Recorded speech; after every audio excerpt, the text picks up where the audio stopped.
Selamat sore, para senior yang saya hormati dan saya banggakan. Ya, kali ini saya akan memberikan informasi tentang hal-hal yang menyangkut dampak atau risiko terjatuh pada orang usia lanjut. Saya kira hal ini memang sangat penting untuk bisa dicegah, karena itu saya akan menyampaikan beberapa hal, mudah-mudahan bisa bermanfaat bagi para senior semuanya. Ya, jadi kalau kita bicara soal jatuh atau apa kecelakaan, sebenarnya kecelakaan ringan saja itu seperti tersandung atau terpleset itu dapat menyebabkan mengubah hidup para lansia yang jatuh. Jadi itu penting sekali, makanya kita harus memahami tentang jatuh itu. Patah tulang misalnya akibat terpeleset itu dapat menjadi masalah yang kesehatan yang lebih serius ya, dan dapat menjadi disabilitas dalam waktu jangka panjang. Jadi kalau sudah mengalami disabilitas, tentunya kemandirian lansia itu terhambat. Nah, dari informasi hasil-hasil penelitian tentang jatuh ini di berbagai negara, di Australia, di Inggris misalnya, informasi yang dapatkan itu adalah bahwa setiap tahunnya itu 30% orang berusia di atas 65 tahun itu terjatuh. Jadi hampir sepertiga dari orang yang 65 tahun ke atas itu terjatuh. Setidak-tidaknya satu kali dalam setahun, setidak-tidaknya. Sedangkan pada usia yang lebih lanjut, itu artinya lebih dari 95 tahun itu, angka terjatuh itu makin meningkat. Nah, akibat terjatuh itu sendiri, saya katakan tadi, mengurangi mobilitas, kemandirian, dan peningkatan daripada risiko kematian pada usia lansia. Jadi mobilitasnya, kemandiriannya itu terhambat karena gara-gara terjatuh itu. Nah, yang penting kita harus memahami tentang apa sih penyebabnya atau risiko daripada jatuh pada lansia itu. Karena ternyata hal-hal sepele kadang-kadang bisa membuat kita terjatuh. Yang pertama adalah mengenai perubahan pada fisik manusia atau lansia. Kita ketahui bahwa proses menua pada lansia itu merupakan proses pada siklus hidup terakhir dari manusia. Walaupun proses menua itu adalah proses yang normal, yang setiap orang akan mengalaminya. Kita ketahui saja kalau dari waktu masih kecil, kita baru lahir sampai pada dewasa itu proses bertumbuh terus. Tubuh kita bertumbuh, organ kita bertumbuh, kemampuan fisiologis kita dan fisik kita bertambah. Waktu kita dewasa, mulailah proses menua itu terjadi. Secara perlahan-lahan, sel-sel itu tumbuh, sel-sel yang mati sulit diganti. Kalaupun dapat diganti, itu tidak semuanya bisa diganti. Sehingga ketika orang berumur sekitar 60 tahun itu sudah hampir sepertiga daripada fungsi atau struktur tubuhnya itu sudah menurun, sudah berkurang. Nah, jadi kalau kita lihat daripada peran fisik itu, ada beberapa hal yang perlu kita perhatikan. Misalnya saja mengenai gangguan keseimbangan. Itu sangat menonjol ya pada orang makin tua seorang itu, keseimbangannya bisa kelihatan sekali, keseimbangan itu terganggu. Yang kedua adalah mengenai penurunan dari daya penglihatan. Ya, sebenarnya penglihatan, pendengaran semuanya itu pada menurun. Makin menurun daya penglihatan, maka orang lansia itu kadang-kadang tidak bisa melihat dengan jelas. Ada apa di lantai di depannya, ada apa yang menghambat, ada apa yang berbahaya untuk diinjak dan sebagainya, sehingga dia bisa terjatuh.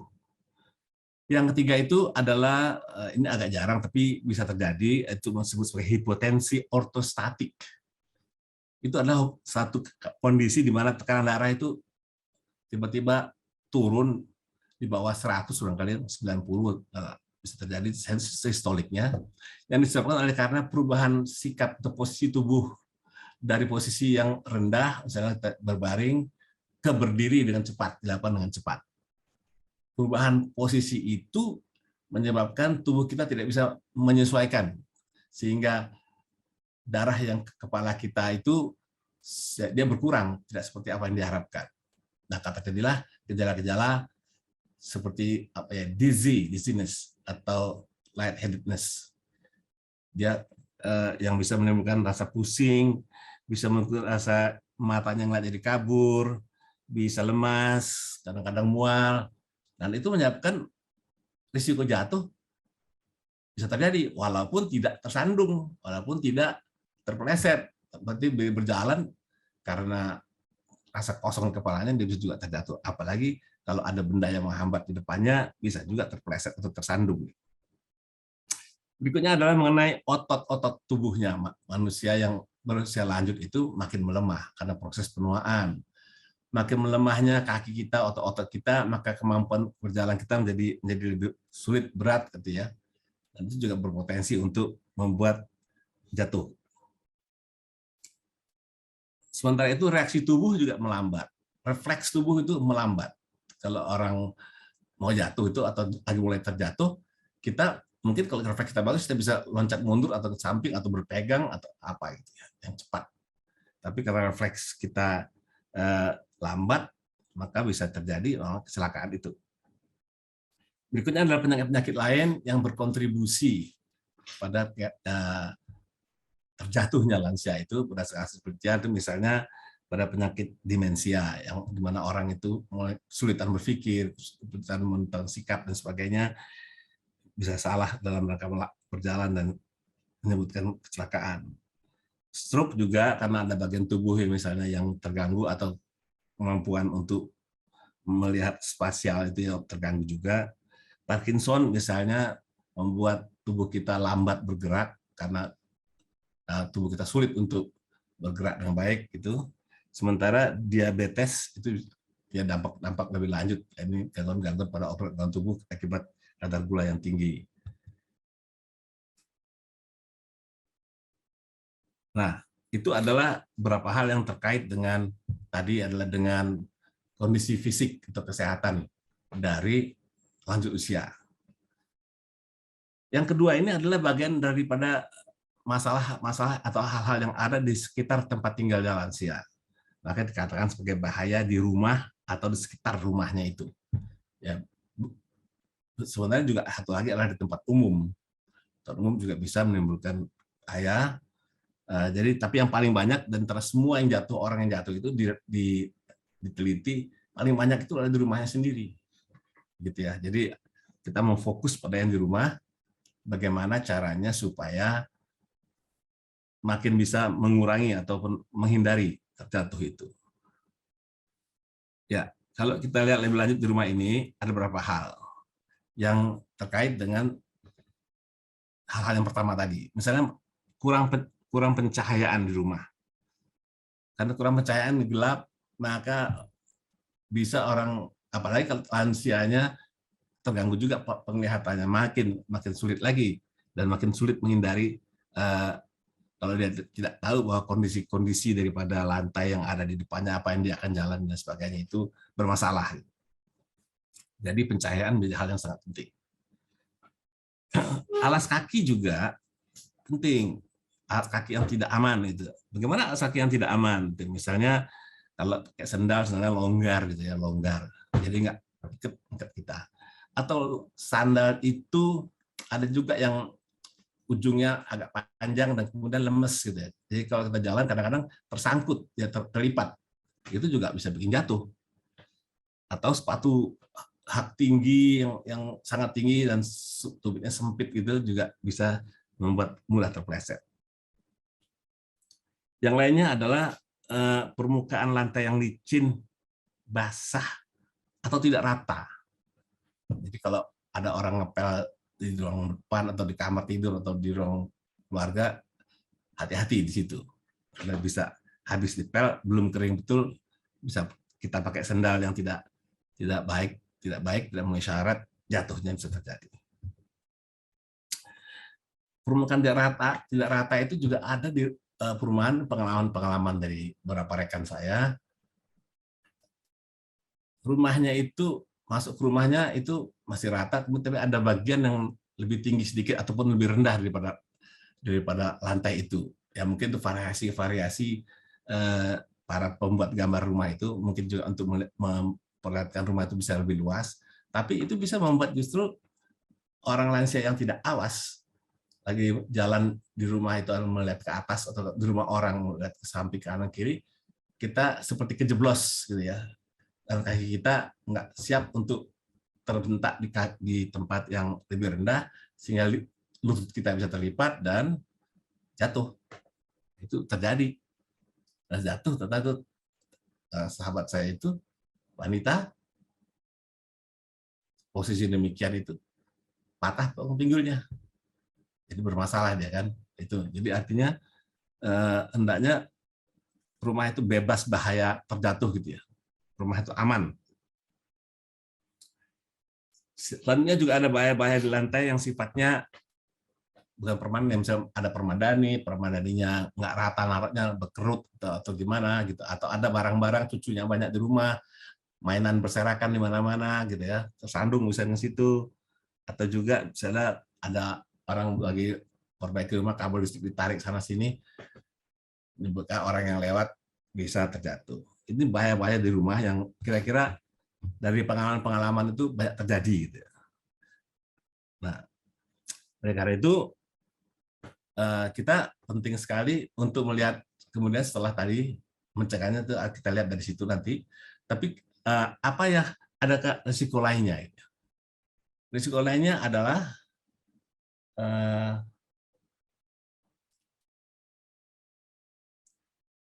bahwa seorang lansia itu ternyata pernah menderita jatuh dalam setahun sebelumnya. Pernah jatuh.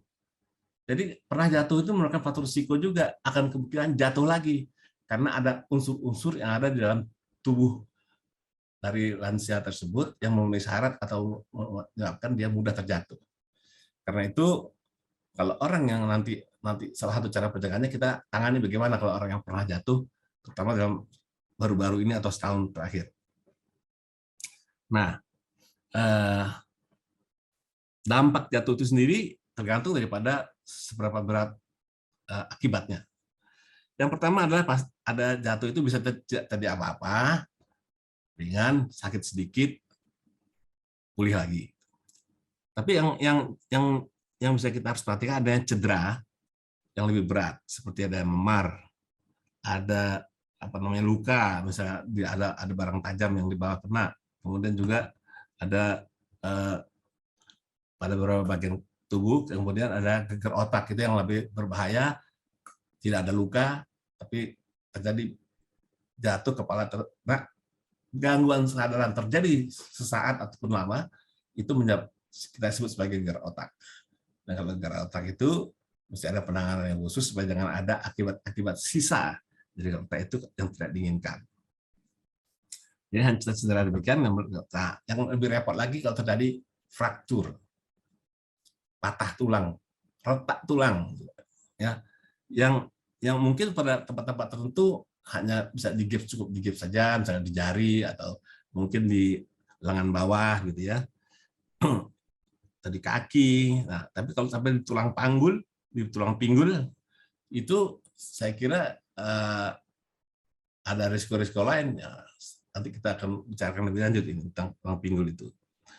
Di sisi lain juga ada kemungkinan tulang belakang, kalau kita jatuh terduduk misalnya, terganggu pada tulang belakang, terjadilah apa yang disebut sebagai hernia nucleus pulposus atau saraf kejepit.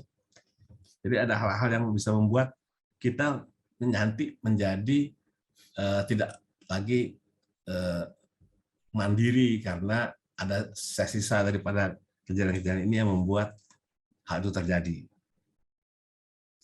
Nah, yang repot lagi adalah kalau itu mengganggu perasaan, pikiran dari lansia tersebut karena jatuh itu. Jadi dia merasa takut jatuh lagi.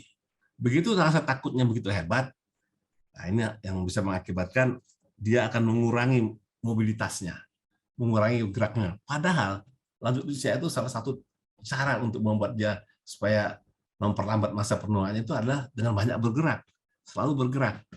Tapi dia sudah takut nih, sudah gamang dia. Jadi akibatnya dia nggak mau bergerak, dia nggak mau mobilitasnya dia hentikan, dia tidak mau mandiri, dia harus dibantu. Ya, tidak mandiri itu artinya tidak bisa sendiri gitu ya, atau nggak berani sendiri, harus dibantu. Nah, lama-lama kalau dia nggak banyak bergerak, dia ototnya dan sendinya jadi lemah, jadi kaku, sehingga akhirnya mudah jatuh lagi. Gitu ya. Jadi berputar-putar saja. Gitu. Nah, karena itu penting sekali buat kita semua untuk meminimalisasi kemungkinan terjadi jatuh pada usia-usia lanjut ini. Gimana langkah pencegahannya? Ini yang paling penting, mencegah daripada mengobati ya. Kalau sudah mengobati sudah terjadi cedera, bisa repot. Nah, dalam hal terjadinya hal-hal yang bisa kita hindari, kita bisa melihat pertama gini, adalah karena tadi penyebabnya adalah masalah perubahan pada tubuh, masalah kesehatan, maka menjaga kesehatan itu menjadi sangat penting. Menjaga kesehatan secara menyeluruh sehingga kita dapat mengurangi timbulnya jatuh itu sendiri. Karena tubuh kita sehat, kita bisa menguranginya. Yang berikutnya adalah kita harus melakukan latihan fisik atau bergerak. Latihan fisik, bergerak terus itu adalah memperkuat tadi otot-otot kita, untuk memperkuat untuk membuat tendon ataupun ligamen ataupun sendi-sendi kita. Jadi olahraga menjadi penting untuk kita lakukan. Dengan begitu, maka nasihat-nasihat yang suka diberikan oleh para lansia supaya bergerak itu sebenarnya banyak efeknya yang menguntungkan. Jadi jangan diam saja, bergeraklah terus, tapi yang terukur. Berjalan kaki misalnya itu bagus sekali karena itu dapat memperkuat tulang-tulang kita, menebalkan tulang-tulang kita terutama pada yang osteoporosis. Jadi akibat yang repot itu adalah kalau kita osteoporosis, kalau ada osteoporosis jatuh, walaupun jatuhnya tidak terlalu keras, bisa menyebabkan tulang yang tipis itu patah, terutama di daerah panggul itu saya katakan tadi atau tempat-tempat lainnya. Dan kalau itu terjadi kan bisa menyebabkan perawatan jangka panjang di hospital dan ataupun fisioterapi atau pemulihan dan sebagainya yang memakan waktu. Latihan keseimbangan itu juga perlu dilakukan supaya kita tetap mempunyai keseimbangan yang baik gitu ya. Nah, dengan juga olahraga juga. Jadi kalau kita mau mengetes keseimbangan, sebenarnya sederhananya berdirilah. Sekarang berdiri, lihat tegel kita, taruh kaki kita di atas garis tegel, kemudian letakkan kaki kiri ya di tegel, di garis tegel antara dua tegel, dua keramik. Kemudian kaki kanan kita letakkan di tumitnya kita kenakan pada ibu jari kita sehingga kita ada di garis kiri dan kanan dalam satu garis tegel. Coba lihat, masih bisa berdiri tenang nggak? Atau kalau kita mesti mau jatuh gitu ya? Atau bahkan kita nggak bisa tenang, bahkan jatuh. Jadi apalagi kalau kita jalan dengan posisi itu, jadi kaki kirinya kemudian diletakkan lagi di depannya jari-jari kaki kanan, dan seterusnya ngikutin garis. Apakah kita bisa mengikuti garis itu, Pak? Kalau masih muda biasanya bisa. Kalau saya lanjut bisa juga sudah terganggu. Maka latihan-latihan untuk memperkuat keseimbangan itu menjadi penting. Latihan keseimbangan yang ada itu bisa kita lakukan dengan mengikuti beberapa bentuk latihan olahraga tertentu. Seperti misalnya yang lebih ringan itu Tai Chi ya. Tai Chi itu kan sering ada salah satu tindakannya itu adalah mengangkat kaki sebelah gitu. Sebenarnya itu melatih keseimbangan. Demikian juga pada yoga ada juga latihan fisioterapi. Fisioterapi itu ada program latihannya untuk membuat keseimbangan kita bisa lebih pulih lagi. Nah, kemudian yang penting juga adalah menjadikan rumah itu menjadi rumah yang aman terhadap jatuh. Terhadap terjatuh. Rumah yang aman terjatuh itu yang tadi yang lawannya daripada tadi yang risiko tadi. Jadi rumah itu mesti yang aman itu mestinya rumah itu jangan naik turun lantainya atau lantai jangan ada yang pecah, yang naik ke atas nggak diperbaiki, atau yang semuanya bisa menyebabkan terjatuh. Kemudian kita juga harus memeriksa fungsi penglihatan dan pendengarannya, dan kemudian kalau misalnya penglihatan terganggu, bisa dibantu dengan alat bantu kacamata. Tapi kalau mata kita memerlukan dua jenis kacamata, kacamata jauh atau kacamata dekat, sering orang-orang menggabungkannya dalam satu lensa kacamata itu ada yang buat dekat sama jauh. Itu tidak disarankan lah untuk usia lanjut karena itu juga bisa mengganggu waktu jalan. Jadi kalau kita nggak hati-hati, kita nggak bisa melihat dengan jelas karena yang untuk lihat dekat itu kita mau lihat jauh nggak bisa gitu ya.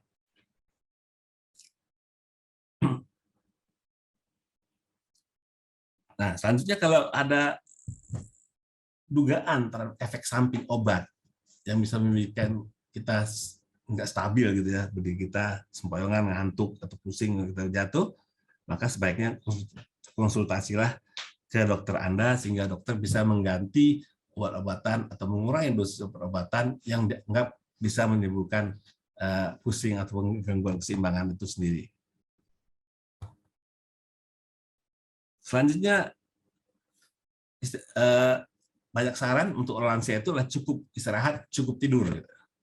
Karena kalau tidak tidur, maka tubuh itu menjadi kurang segar. Ya, tidur yang cukup itu antara 7-8 jam semalam ya semalam. Kemudian sebaiknya menghindari atau membatasi konsumsi minuman-minuman yang tidak sehat, misalnya alkohol misalnya, atau juga rokok dan sebagainya itu ya, itu harus dihentikan lah kalau bisa, karena itu juga mempengaruhi ketidakseimbangannya itu. Kemudian biasakan untuk berdiri atau berubah posisi dari posisi rendah ke tinggi, dari tidur ke berdiri itu dengan secara bertahap. Jadi sering ada orang mengatakan 2 menit, lagi tidur, miringkan badan, kemudian kita duduk, 2 menit kita tunggu, kita berdiri, 2 menit kita tunggu, kita baru jalan-jalan kalau tidak terjadi gejala-gejala ortostatik hipotensi tadi. Jadi itu menjadi hal yang cukup penting juga untuk orang lansia. Kemudian apabila para lansia membutuhkan alat bantu untuk berjalan, bisa menggunakan tongkat, menggunakan walker beroda, juga menggunakan apa namanya yang semuanya itu harus sesuai dengan ukuran tubuh dari yang memakainya. Jadi jangan sampai ketinggian, kemudian kita harus memakainya jadi nggak menekan dengan stabil gitu. Jadi alat-alat bantu ini untuk berjalan juga harus penting sesuai dengan tinggi tubuh kita. Ada hal yang harus kita hati-hati, yaitu bila berjalan di tempat yang licin ataupun tidak rata. Kita harus kita berhati-hati. Kalau berjalan, belanja di mall, bawa barang, sekarang bawa barangnya misalnya di tangan dua-duanya, sebaiknya jangan sampai tangan kita dua-duanya itu memegang sesuatu yang kita nggak bisa gunakan untuk yang lain. Jadi makanya bebaskanlah tangan ini dari kalau kita berjalan, karena waktu kita berjalan itu kita terpleset atau tersandung itu, kita perlu bereaksi cepat untuk memegang sesuatu di sekitar kita. Kalau tangan kita semua memegang barang, maka itu tangan kita tidak bisa kita fungsikan untuk menyelamatkan diri kita. Maka gunakanlah misalnya sesuatu yang diselempangkan di bahu dan bisa atau membawa alat pendorong barang yang sehingga kita bisa lebih aman. Nah, berikutnya ketika kita memakai ataupun melepaskan celana sehari-hari, kita kan pagi atau sore kita ganti celana dan sebagainya, kita harus melakukan sebaiknya sambil duduk, baik itu di kursi ataupun di tempat tidur, dan atau kalau kita terpaksa berdiri tidak ada kursi itu, kita harus bersandar di tempat yang kita bisa menyandarkan tubuh kita sehingga kita bisa mengangkat kaki tetap ada sandarannya gitu. Karena mengangkat kaki sebelah kalau gangguan keseimbangan kita sudah terganggu, bisa nggak kita jatuh. Para sahabat senior yang saya hormati, memasang railing di tangga, kalau tangganya itu tinggi pasti ada railingnya. Tapi kadang-kadang tangga-tangga pendek hanya ada 2-3 step, itu nggak dipasang railing. Padahal 2-3 step itu juga satu kemungkinan orang terjatuh. Jadi setiap orang yang lanjut usia, hendaknya kalau dia turun di sana, nasihatkan supaya memegang railing tangga itu, pegangan tangga. Nah, di samping itu kita perlu juga menasihatkan untuk memasang di kamar mandi itu pegangan itu, ya, yang disebut sebagai grab bar, baik itu di dekat shower maupun di samping dari kloset ataupun di dekat bathtub itu ya, untuk supaya kalau kita memerlukan bergerak dan sebagainya kita bisa aman. Satu lagi yang perlu saya belum tulis adalah memasang karpet anti jatuh di kamar mandi atau di tempat-tempat yang sering ada air gitu. Itu karpet banyak yang menjual. Jadi karena di kamar mandi itu termasuk juga salah satu tempat yang banyak orang terjatuh, makanya sebaiknya fokus kita di kamar mandi juga harus kita tingkatkan. Jadi karpet-karpet yang alas lantai yang agak tebal dan juga anti pleset itu adalah penting untuk dipasang di sana. Demikian juga tadi pegangan-pegangan di tempat tertentu.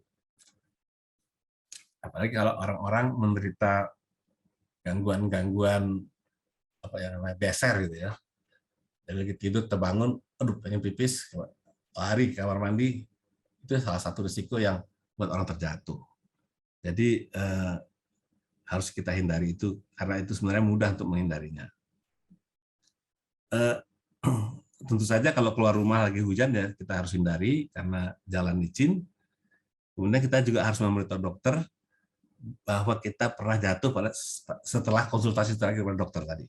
Sehingga dokter itu akan mengecek segalanya, kesehatannya, penglihatannya, keseimbangannya, atau obat-obat yang dimakannya tadi.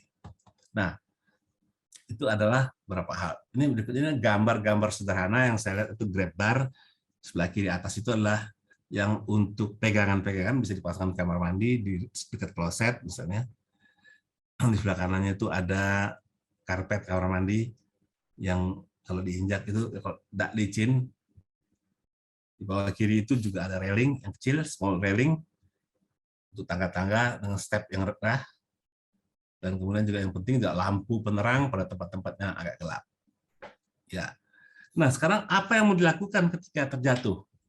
Ini juga ada yang bertanya, apa sih kalau jatuh kita mau ngapain? Yang paling tenang adalah pertama adalah dapat mungkin tenang gitu ya. Jangan panik. Walaupun kita sama kaget ya. Supaya kita rileks kalau jatuh, jangan dulu bergerak, tapi ambil nafas yang dalam. Ambil nafas yang dalam beberapa saat, itu berapa kali, lalu tetaplah berbaring sambil itu memperhatikan ya beberapa saat apa yang bisa dipikirkan tentang jatuh itu gunanya untuk mengatasi shock mental kita. Kalau kita langsung berdiri lagi langsung begini bisa jatuh lagi kita, gitu ya. Jadi karena itu langkah pertama ini adalah membuat tenang diri kita, rileks.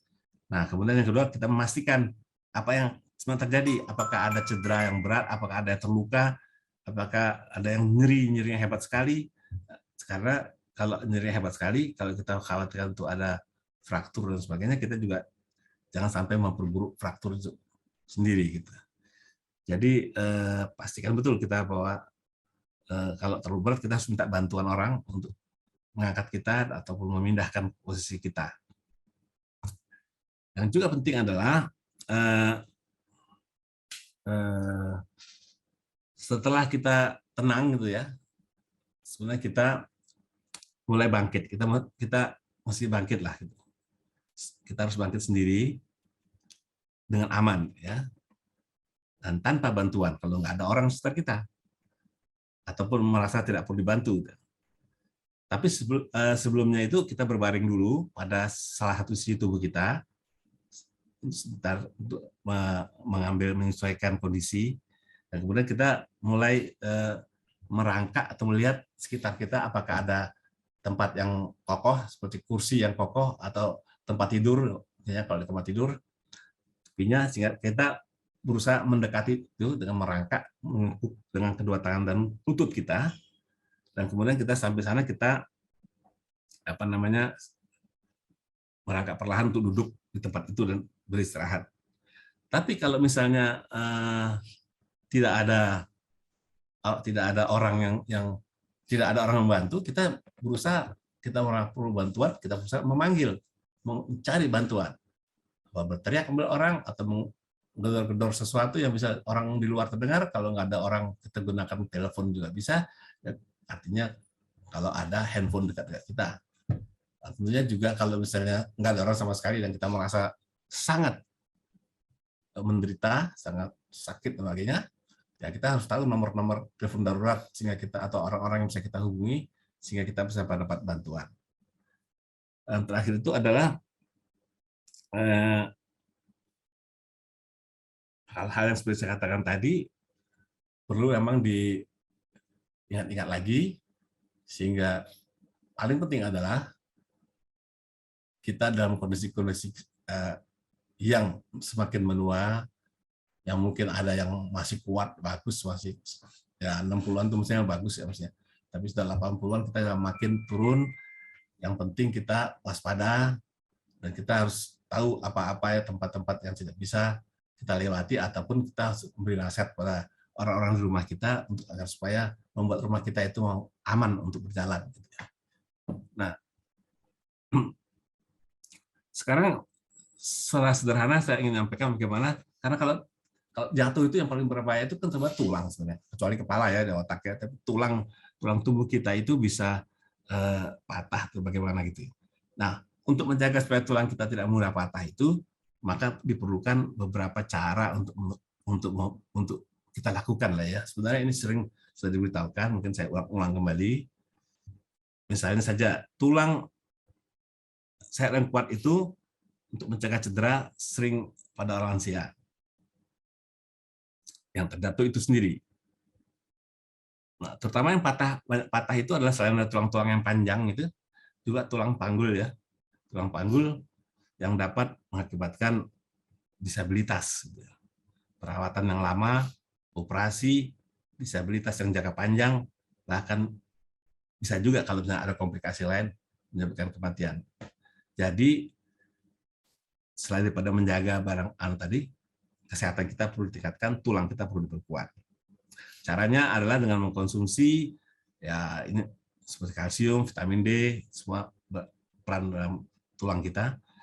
Tetap aktif bergerak, berkegiatan, olahraga yang teratur, jangan merokok dan minum alkohol, kendalikan berat badan Anda, dan yang penting adalah sekarang mungkin kalau belum pernah, lakukan pemeriksaan untuk menilai seberapa tipisnya tulang kita.